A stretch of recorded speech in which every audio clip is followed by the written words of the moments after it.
All right, this is Geometry, Chapter 7, Lesson 4. I'm on page 276. We are going to add, really, we've talked about a parallelogram. We've talked about the rectangle. We've talked about the square. Now we're going to add a rhombus. All right, God bless you. All right, reminder, a square.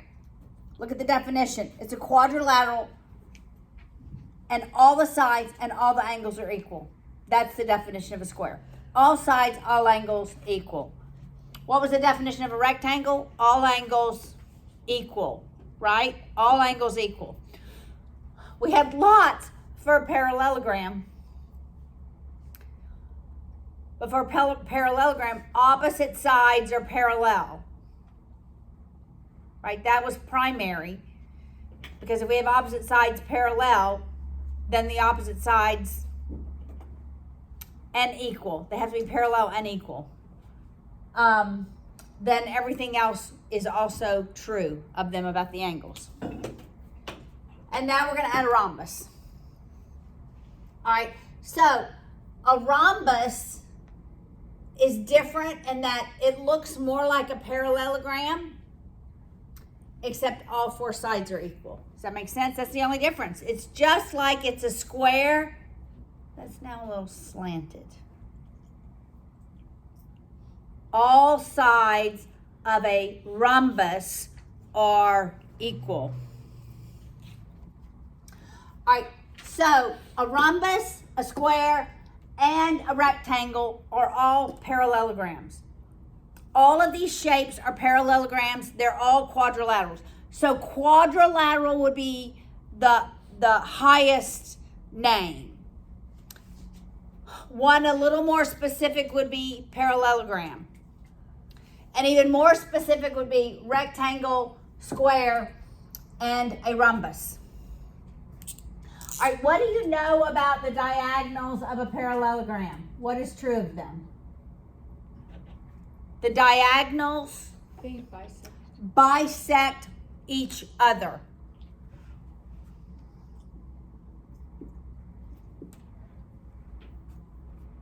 All right, so just look at that parallelogram.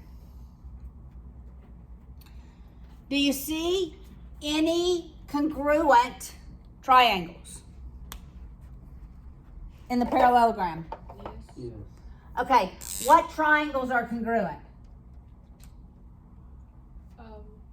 Triangle. I don't know what the center point is. Okay, let's call the center O. ROU. So ROU would be congruent to SOT.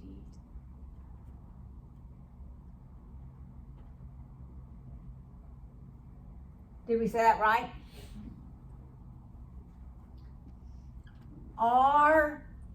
ROU would have to be congruent with, what's the right letters? UOT. No. Yes. TOS. TOS. Oh, Do you see that? no. Okay. Oh, yeah, I see that. Uh-huh. Why? Why can we say that they are congruent?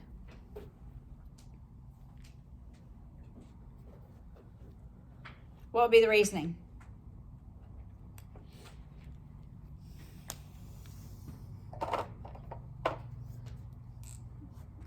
Eventually? Based on the markings only and what you know.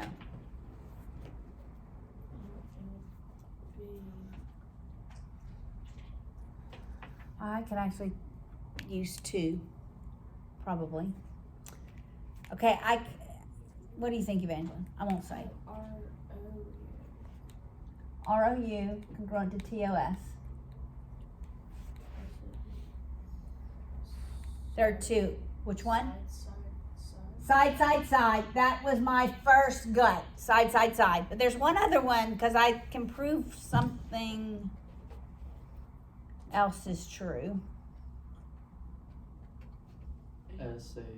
SAS. Why? Because, Reflexive. well, vertical angles, right? I could say SAS. All right. So angle TSO is congruent to what other angle? TSO is congruent to what angle in ROU? Which one? TSO is going to. TSO, angle TSO is congruent to what angle in triangle ROU? RUO. RUO.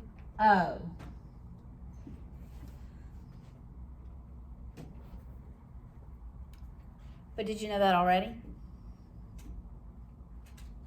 Could you have known that already? Without congruent triangles? Just knowing the lines were parallel? Why? Because corresponding parts of congruent triangles are equal. Okay, yes, I could have said corresponding parts of congruent triangles are equal. But if I never even said those triangles are congruent, could I have already known that these angles are equal? Opposite angles of parallelograms are equal. Interior angles on the opposite side of the transversal are equal. Okay, so look at the parallel lines. R, U, and S, T. Now, make the transversal S, U. You see that? If the transversal is SU, then these angles are interior, opposite side of the transversal. Got it? So I want you to be able to see all of this. In a rectangle, well, a rectangle qualifies as a parallelogram. So that's not very good rendering, because anyway, we know that they're bisected. But we also know something else about, they're bisected because it qualifies as a parallelogram. But we also know something about the diagonals of a rectangle, and the diagonals are equal. So I didn't need two lines here. AC is going to always equal BD. Right, the diagonals of, that's new in this lesson, the diagonals of a rectangle are equal. But they also bisect each other. So the diagonals are equal and they bisect each other. All right, what about the diagonals of a square? Is a square a rectangle? Yes. So these two truths absolutely hold. If a square is a rectangle, then the diagonals are also equal and they bisect each other. What is interesting about a square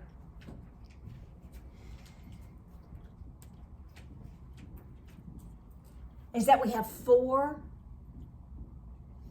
well, there could be six. We have six,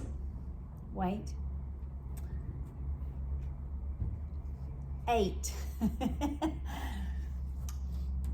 congruent. Well, we have four congruent triangles and then two congruent triangles. So, triangle EOH would be congruent. It doesn't matter the order. HOG, which would, that's hog, which would be congruent to Paula. GOF, that's golf. I will use that next year, which is congruent to FOE. I should have said HOE, right? They would all be short three-letter words, huh? Right? They could be. All of them, 4 congruent triangles. Also, we could say triangle FHE is congruent to triangle, what did I say? HFE, HFG, HFG, which is also congruent. Okay, let's go to the other corners. EGF, EGF, which is congruent. EHG. Y'all see that? All those triangles are congruent.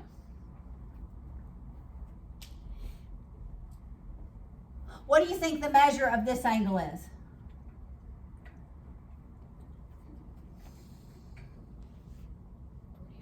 It's 45. The diagonals bisect the angles at the vertices. That's one additional fact about a square that is not true of the other two, necessarily. And a diagonal forms this is going to be very important for this course and every future course. One diagonal divides a square into a 45, 45, 90 triangle. One of the diagonals divides a square into 2 45, 45, 90 triangles. All right? Now, a parallelogram. A rhombus. Rhombus. What is true of a rhombus, wait, let me go back here. Okay. I need to go back one more second. If this is 45 and this is 45 degrees, then what's this angle? 90. Okay. The diagonals, where they intersect, the diagonals, they are perpendicular. Okay, now this isn't in your textbook. All of these are not in your textbook. The equal and bisect is in your textbook, but not bisecting the angles and not forming perpendicular lines. So 4 things about the diagonals of a square. The diagonals are equal. The diagonals bisect each other. The diagonals bisect the angles at the vertices. And the diagonals are perpendicular to each other, such that there's 90-degree angles formed at the point of where the diagonals intersect. Actually 4 right angles, right? Because perpendicular lines form 4 right angles. All right, a rhombus. A rhombus is a parallelogram. So we know, because it's a parallelogram, that the diagonals, they bisect each other.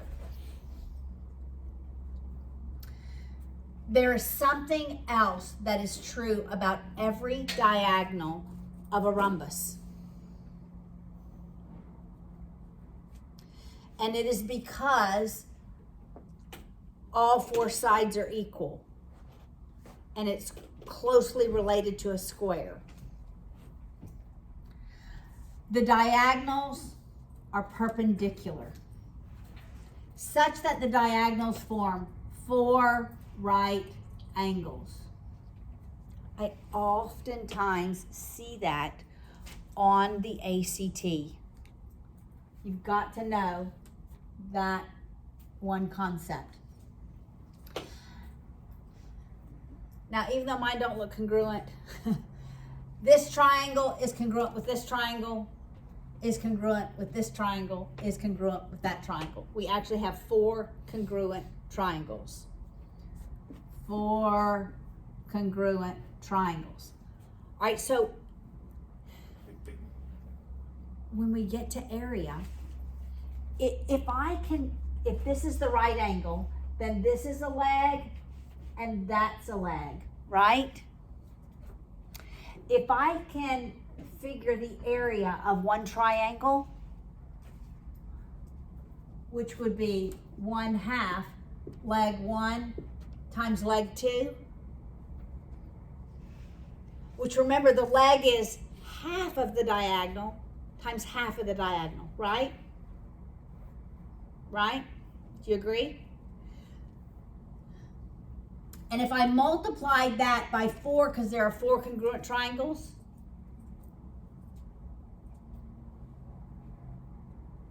then I can know the area, right? But there's another formula. It's on your 4-sided figure facts sheet. The area, which is not in any textbook that we use, of a rhombus is 1/2 times the length of diagonal 1 times the length of diagonal 2. All right, this and the fact that it's right angles is often on the ACT. I will include it on my tests. It is not in your textbook. So there are several ways. There are actually 3 ways you can calculate the area of a rhombus. It's just base times height. All right, so the height of a parallelogram, everybody look on the board. The height of this parallelogram is not the length of ST. The height is not the length of ST.